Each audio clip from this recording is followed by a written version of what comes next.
네, 오밤중 뉴스 함께하고 계십니다. 첫 번째 주제는 최근 법원 분위기에 대한 얘기입니다. 요즘 서초동 얘기를 제가 조금 한동안 좀 잘 전해 듣지를 못했는데 어제 오늘 사이에 서초동 분위기를 전해주는 분들이 좀 계셨어요. 근데 서초동 분위기를 들어보니까 법원 분위기가 좀 바뀌고 있다. 법원의 기류가 좀 바뀌었다. 이런 얘기들이 들리고 있습니다. 제가 누차 말씀드립니다만 법원은요, 그리고 우리나라 법조계는요, 민주당에 대단히 적대적입니다. 솔직히 법원 판사들 중에는 진보가 없어요. 우리가 김명수 전 대법원장 진보적인 판사라고 알려졌지만, 아니 솔직히 말씀드리면은 다른 판사들에 비해서 좀 낫다 뿐이지 그 사람을 진보라고 보기는 어렵습니다.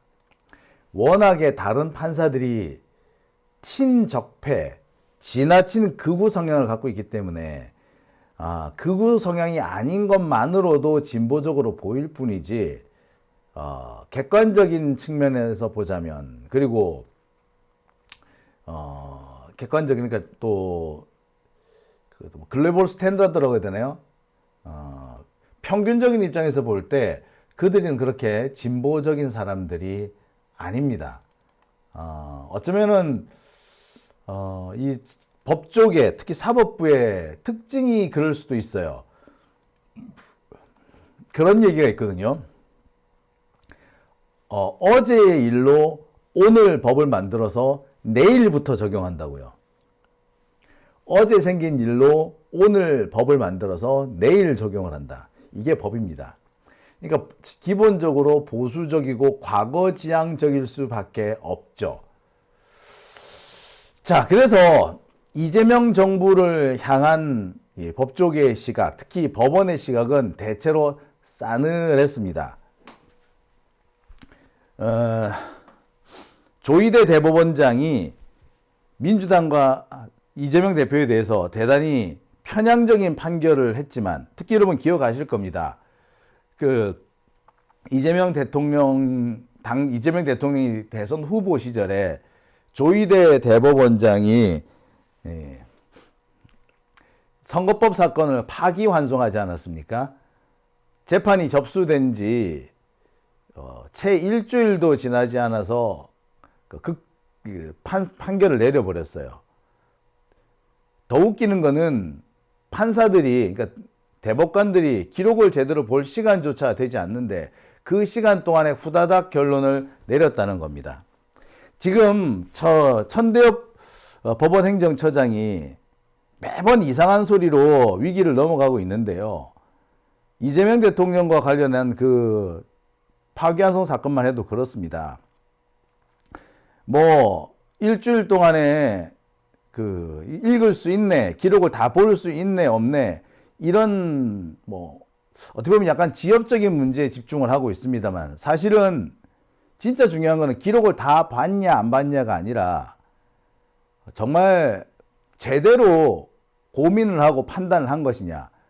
한 나라의 대통령 후보, 그것도 가장 유력한 대통령 후보의 지위와 관련되어 있는, 선거 지위와 관련되어 있는 사건인데 그에 대한 충분한 고민과 충분한 토론을 거쳤느냐?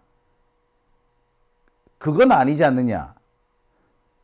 어떻게 보자면 대단히 단편적이고 지엽적이며 때로는 즉흥적인 결론이 내린 거 아니냐라고밖에 의심할 수가 없는데, 적어도 판사라면은 야, 이건 재판 이렇게 해서는 안 되지 라고 해야 될 것 같은데, 심지어 그런 조희대의 희한한 짓거리조차도 법원 내부에서는 말을 안 하는 거예요. 왜? 그 사건이 결국에는 이재명과 민주당한테는 민주당과 관련된 사건이었기 때문에 그런 거예요. 그래서 조희대를 잘못했다고 하면 민주당한테 엄청난 이득이 되고 이재명한테 이득이 되기 때문에 잘못됐다고 생각하면서도 잘못됐다는 말을 안 해요. 그게 법조계 분위기, 특히 법원 내부의 분위기였습니다. 달리 말하자면 판사들은 기본적으로 윤석열하고 사고가 비슷해요. 되게 비슷해. 윤석열처럼 품격도 없고 술만 맨날 처먹고 마누라도 좀 이상하고 그러지는 않을 뿐, 그 마누라가 좀 번듯하고 술 안 먹는다, 요 정도만 다를 뿐 기본적으로 사고 체계는 윤석열과 크게 다르지 않습니다. 우리가 지금 윤석열 사건을 보면서 매번 조마조마하고 지기현을 보면서 매번 울끈불끈 화가 나는 이유도 가장 기본적으로, 그 기본에 가장 기본적으로 깔린 이유는 그거야. 법원, 판사, 얘네들이 기본적으로 극우예요. 자기들은 아니라고 할지 모르지만 기본적으로 극우적이야, 사고방식이. 전광훈 경우도 마찬가지입니다. 전광훈이 사실 이번이 처음 아니에요. 전광훈 영장 청구된 게 이번이 처음 아니고 작년, 재작년 여러 차례 영장이 청구됐지만 번번이 기각됐습니다. 심지어는 영장이 발부되었는데 나중에 보석으로 풀려난 사례도 많고요. 보석으로 풀려나고 난 다음에 집행유예나 벌금형으로 가볍게 재판이 끝난 사례도 많아요. 선거법 관련해 가지고도 전광훈이 구속된 적도 있고 구속된 사례가 과거에 몇 번 있거든요. 근데 얼마 못 가서 다 나와요. 자, 이번에도 그래서 영장이 기각될 가능성이 대단히 높다라는 견해가 지배적이었습니다. 왜? 더군다나 이번 사건 같은 경우에는 얼마 전에 벌어진 사건이 아니라 1년 전 사건이기 때문에 그래요. 이번에 전광훈을 구속시킨 사건은 1년 전 서부지법 폭동 사건입니다. 그 서부지법 폭동 사건의 배우가 전광훈이다. 이거 여러분도 알고 저도 알고 다 많은 분들이 알지 않습니까? 지난해 여러 차례 영장이 청구됐고 했지만 다 번번이 기각됐어요. 심지어는 검찰이 기각한 사례도 있었단 말이에요. 그렇기 때문에 이번에도 영장이 발부 안 될 것이다 쪽이 더 많았습니다. 지금 서부지법 폭동 사태에서 관련자들 상당수는 이미 풀려나 버렸어. 관련자들 이미 풀려났는데 뒤늦게 배우라면서 전광훈을 잡아넣는다? 이것도 말이 잘 안 되잖아. 자, 그래서 이번에 아마 영장 또 기각되겠구나 라는 견해가 더 많았는데 떡하니 발부가 됐습니다. 그리고 오늘은 전광훈의 이 구속 적부심마저 기각이 됩니다. 구속이 유지가 된다는 뜻입니다. 구속 적부심 기각이라고 그러니까 마치 구속 영장이 기각된 것 같은 느낌이 들죠? 아닙니다. 구속 적부심이 기각된 겁니다. 구속 적부심이 기각됐다는 것은 구속 상태가 유지된다는 거죠. 자, 이와 관련해서 제가 잠시 설명을 좀 드리겠습니다.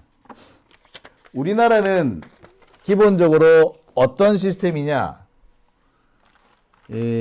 뭐 아시는 분은 아시겠습니다만 우리나라는 기본적으로 불구속 재판주예요. 불구속 재판주입니다. 따라서 웬만하면은 불구속 상태에서 재판을 받도록 합니다. 그런데 어쩌다 보니까 우리나라가 지금 현재 불구속 재판이 아니라 구속 재판이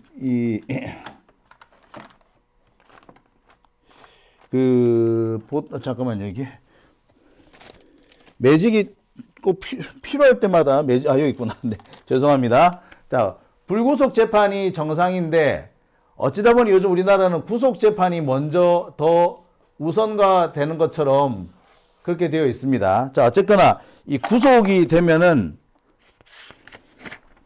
누구나 적부심이라는 걸 신청할 수 있습니다. 그러니까 구속 전에 여러분들 그거 있죠. 구속을 시킬 것이냐 말 것이냐 이것을 정하는 게 바로 구속영장이죠. 자, 우리나라는 구속영장이 발부되어야지 구속이 되는데 이 구속영장을 발부하기 위해서 뭐가 나옵니까? 영장실질심사라는 걸 하죠. 자, 영장심사를 통해서 구속영장이 발부되면은 구속이 됩니다. 불구속 재판은 이때부터는 이제 사라지는 거죠.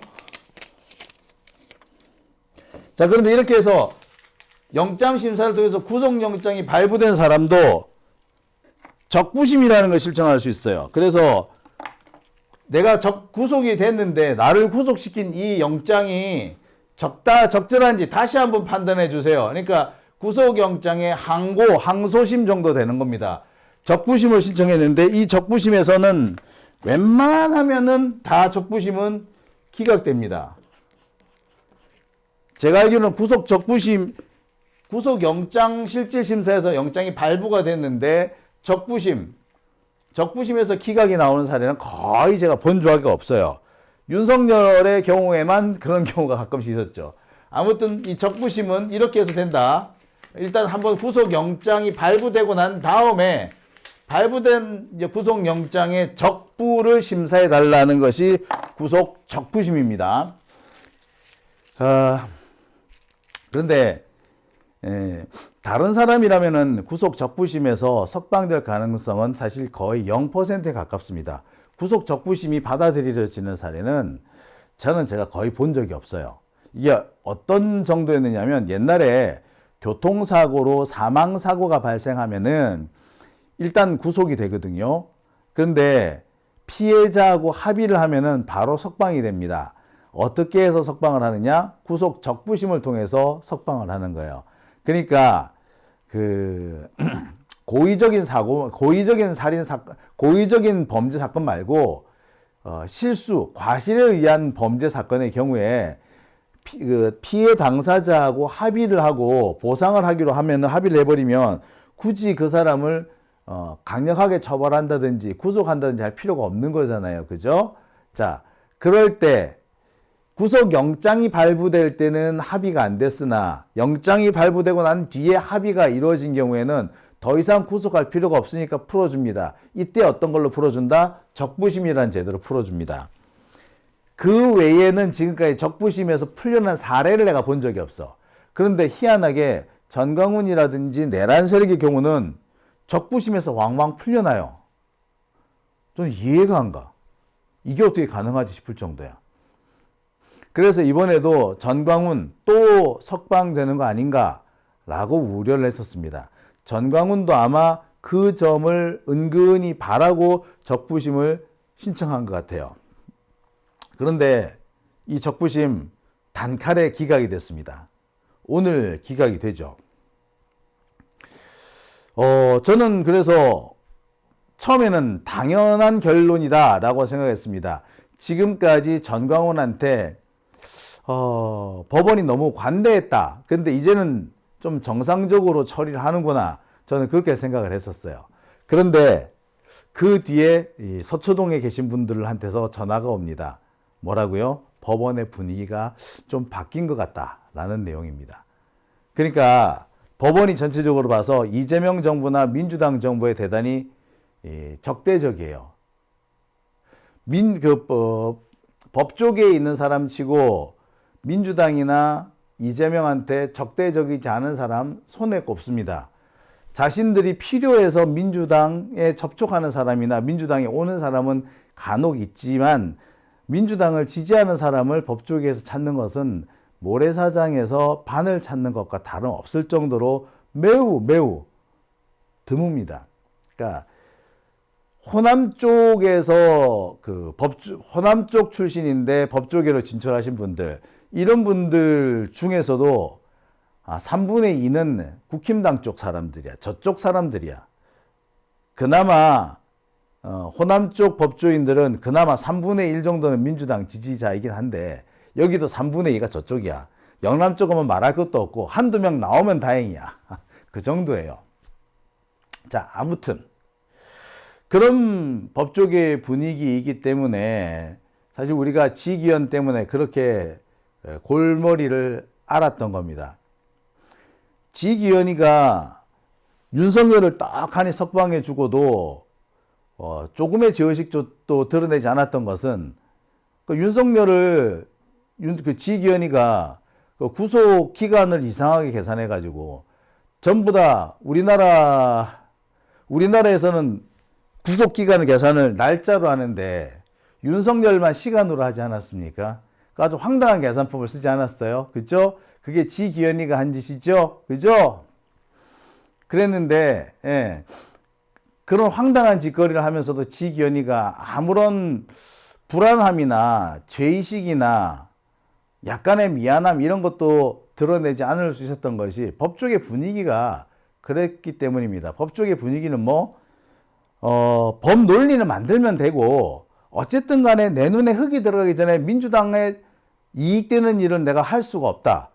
내 눈에 흙이 들어가 봐라. 그런 걸 하나. 요런 분위기란 말이야. 그러니까 윤석열을 계속 가둬두는 것보다 풀어주는 것이 지들 입맛에 맞았던 거예요. 그러니까 윤석열을 날짜 계산으로 풀어주든 시간 계산으로 풀어주든 아무런 상관이 없었던 거야. 그게 얘네들 분위기야. 법원 분위기가 그랬어요. 지기현이가 그냥 할 수 있었던 게 아니라 법원 분위기가 그래도 되는 분위기였기 때문에 가능했던 겁니다. 그런데 요즘은 분위기가 좀 바뀌었다고 그래요. 어쨌거나 이재명 대통령이라는 그리고 민주당 정권이라는 것은 현실이 되지 않았느냐는 거죠. 이 현실에 이제 수긍하고 그 현실을 인정할 수밖에 없다. 그 현실과 우리가 법조계가 맞서 싸우려고 하면 안 된다. 그렇죠. 법원이 국민이 선택한 그 행정부와 갈등을 벌인다거나 싸움을 벌인다는 것은 충돌을 벌인다는 것은 그 자체로 삼권 분립을 위반한 거죠. 법원, 사법부는 정치에 관여를 하면 안 되는 겁니다. 그죠? 정치에 관여하면 안 되는 사법부가 장장 조이대부터 해서 정치에 관여했던 거잖아. 법조계는 정치에 관여하는 사법부를 저지하거나 비난한 것이 아니라 이재명과 맞서 싸운다라는 측면에서 지지하고 환호했었던 거예요. 그랬는데 이제 어느 순간부터 이제 그러면 안 되겠다. 요까지만 하자. 이런 분위기가 서서히 자리 잡기 시작했다는 겁니다. 그리고 전광훈과 관련해서는 전광훈이 심하기는 좀 심하지 이런 얘기들이 사실 은근히 계속 되어 왔었대요. 그래서 이번에 전광훈에 대한 영장이 발부되었고 또 영장 적부심도 기각이 된 것이다. 이런 얘기가 나옵니다. 제가 이런 얘기를 하면 좀 답답해요, 솔직히. 여러분들한테 열심히 말씀을 전하고 있습니다만 여러분들 이해 잘 되십니까? 아니 지들이 법조인이면 법조인이고 판사면 판사지 국민들이 투표로 정한 대통령과 맞서 싸우겠다. 국민들이 투표로 정하는 것을 지들이 판결이란 이름으로 수사란 이름으로 좌지우지 방향을 바꾸거나 국민이 선택할 기회조차 박탈해버리겠다. 요런 게 그렇게 가능하다. 그런 걸 할 수 있나요? 아무리 지들이 판사라고 해도. 그러면 됩니까? 그러니까 당시 이재명 대통령 후보에 대해서 선거법 사건을 이렇게 선고를 한다. 그래서 피선거권을 박탈하는 판결을 내린다. 대선 직전에. 그거는 말이 좋아서 형사재판이지 사실상 선거에 개입하는 거잖아요. 국민이 이재명을 선택할 수 있는 기회 자체를 박탈하는 거잖아. 이미 가장 유력한 후보인데 가장 유력한 후보의 선거권을 박탈한다? 그거는 판사가 선거에 개입하는 행위잖아요. 그죠? 근데 이 선거에 개입하는 행위를 다른 판사들이나 다른 법조인이 비판하고 그러면 안 된다라고 제지하고 지적해야 되는데 이재명은 그럴만 하지 이재명이 지금까지 그렇게 살아왔으니까 이번에 우리도 이러는 거야. 요딴 식으로 말을 해왔거든요. 그게 법원의 분위기야. 그러니까 이재명한테 조금이라도 피해가 되고 민주당한테 조금이라도 피해가 되는 일이면 이들은 서슴지 않고 했던 거예요. 전광훈에 대한 영장이 지난해 번번이 기각되고 발부가 잘 안 됐던 이유도 사실 배경을 따지면 요런 분위기가 있는 겁니다. 그랬는데 이제 와서야 이제 이재명 정부가 출범한 지 6개월이 지났죠. 그리고 이재명 대통령에 대한 지지율이 60% 적게 나와요. 57%, 많게 나오면 60%씩 나오지 않습니까? 이렇게 나오니까 얘네들도 현실을 인정하기 시작한 거예요. 더 이상 우리가 이재명에 반대해봤자 소용이 없겠다. 그리고 자꾸 우리가 이재명하고 각을 세우면 법조계의 전체, 특히 법원 전체가 폭풍우에 휘말릴 수가 있겠구나. 논란에 휩쓸릴 수 있겠구나. 그러니까 이쯤에서 스톱하자. 뭐 이런 분위기로 좀 만들어진 것 같다고 예, 그런 얘기를 합니다. 참 이 얘기 하려니까 참 답답합니다. 답답해. 이게 제가 사실을 전하는데 사실을 전하는 이 와중에도 저는 상당히 마음이 불편해요. 이게 말이나 되는 소리입니까? 말이나 되는 소리냐고요. 지들이 판사라고 해서 이렇게 해도 됩니까? 지들이 판사라고 해서 지들이 검사라고 해서 국민의 선택권을 좌지우지한다? 이게 바로 정치에 개입을 하는 거거든요. 우리 헌법이나 법률에 보면은 정치에 관여하여서는 아니 된다라는 표현이 많이 등장합니다. 주로 공무원이라든지 이런 경우에 자격 요건이나 또는 이들의 어떤 행동 강령으로 나오는 것 중에 정치에 개입하면 아니 된다. 이런 표현이 나옵니다. 근데 정치에 개입하면 아니 된다. 그럼 정치에 개입하는 게 뭔데? 두 가지예요. 선거에 개입하거나, 그러니까 선거에 후보가 되거나 선거 운동을 하거나 또는 선거 운동에 준하는 행위를 할 때, 선거에 영향을 미치는 행위를 할 때, 요거를 정치에 관여한다고 하고요. 그 다음에 정당에 관여하거나 정당 운영에 참여하는 경우, 요런 것들이 정치에 관여하는 겁니다. 즉 선거와 정당 여기에 관여하거나 영향을 미치는 거나 영향을 미치겠다고 고의적으로 영향을 미치겠다고 그 고의를 갖고 어떤 행동을 하는 것, 이런 것들이 다 정치에 관여하는 겁니다.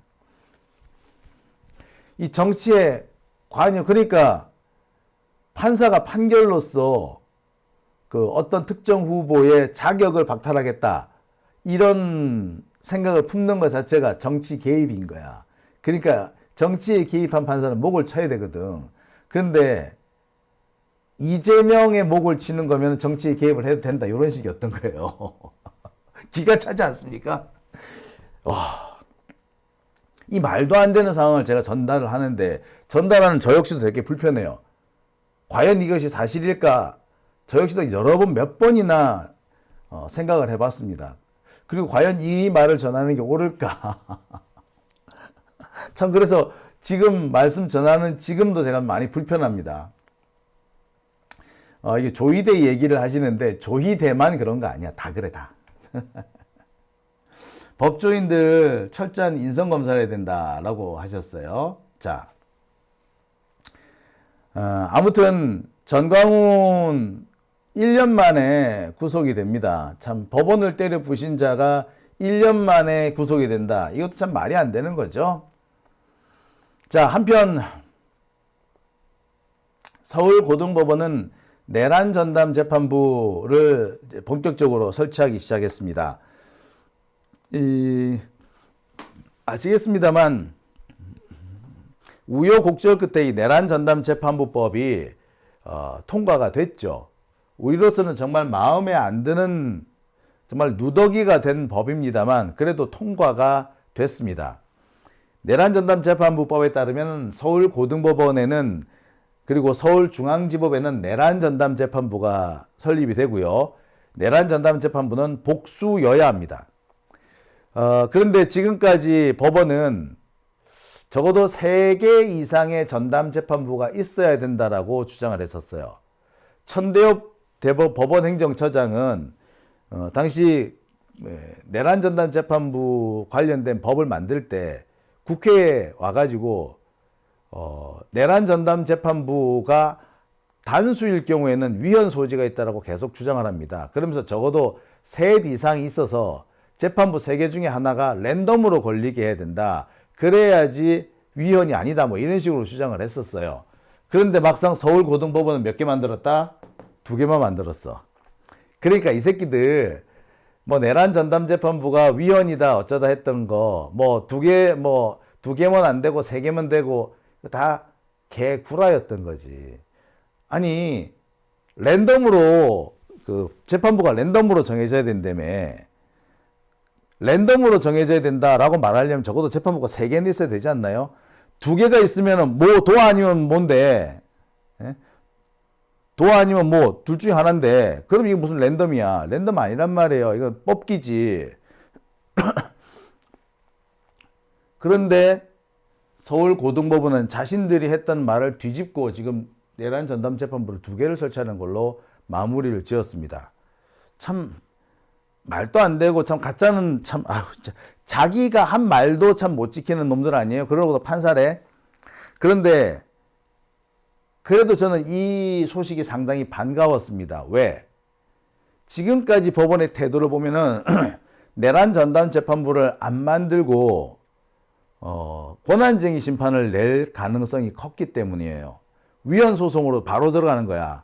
내란 전담 재판부 자체가 위헌이다 라는 식으로 해왔잖아요. 사실 내란 전담 재판부 법이 통과될 때까지만 해도 법원에서는 최종 통과한 법안도 위헌 소지가 크다 이렇게 주장을 했단 말이에요. 그런데 다행스럽게 위헌 소송을 내지 않고 내란 전담 재판부를 구성하는 단계로 들어선 겁니다. 그러면은 일단 위헌 소송 문제는 사라졌다 이렇게 보는 게 맞겠죠. 여기서 뭘 우리는 알 수가 있느냐? 애시당초 법원이 위헌이다 어쩐다 말했다는 게 다 개구라였다는 거야. 위헌 아니었어. 그냥 얘네들은 내란 전담 재판부를 만들기 싫었던 거예요. 그런데 이제 와서 보니까 안 만들면 안 되겠거든. 이미 이재명 정부는 대세가 됐고 윤석열이 나쁜 거라는 나쁜 놈이라는 거는 온 세상이 다 알게 된 거야. 더 이상 여기서 자신들의 정치적인 성향 때문에 윤석열을 두둔하거나 윤석열을 감싸거나 윤석열을 풀어줄 수 없는 단계에 온 겁니다. 그러니까 어떻게 된다? 내란 전담 재판부 만들자 만들어. 2개만 만들면 되지 뭐. 이럴 줄 알았으면 반대 안 하는 건데 내란 전담 재판부 밖에다 만들려고 그랬으면 우리는 속편하고 좋았을 텐데. 네, 이런 분위기가 만들어진 거예요. 자, 제가 앞서서 법원의 분위기가 바뀌고 있다라고 말씀드린 것의 요지는 이겁니다. 계속해서 민주당 정부, 이재명 정부를 부인하려고 하고 어떻게든 간에 윤석열을 살려주고 두둔하려고 했던 법원 사법부의 분위기가 이제 큰 변화를 맞기 시작했다. 윤석열이 나쁜 놈이라는 거, 윤석열을 감옥에 보내야 된다는 거는 이미 기정사실화되어 있고 여기에 이제 이걸 인정하고 수긍하는 단계로 접어들기 시작했다. 그런 얘기인 겁니다. 그러니까 법원 분위기가 확실히 달라지긴 달라졌죠.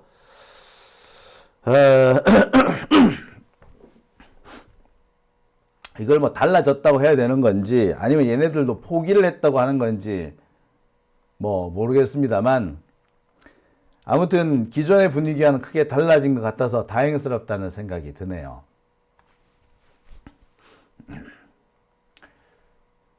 널 만난 이유님께서 판사들을 AI로 대체합시다 라고 하죠. 은댕스님께서는 저것들이 그렇죠 뭐 라고 하셨어요. 그렇죠. 저것들이 원래 그러는 거죠. 자, 지금 함께하고 계신 지금 시각 12시 05분이고요. 댓글 한번 보고 다음 순서 계속 이어가겠습니다.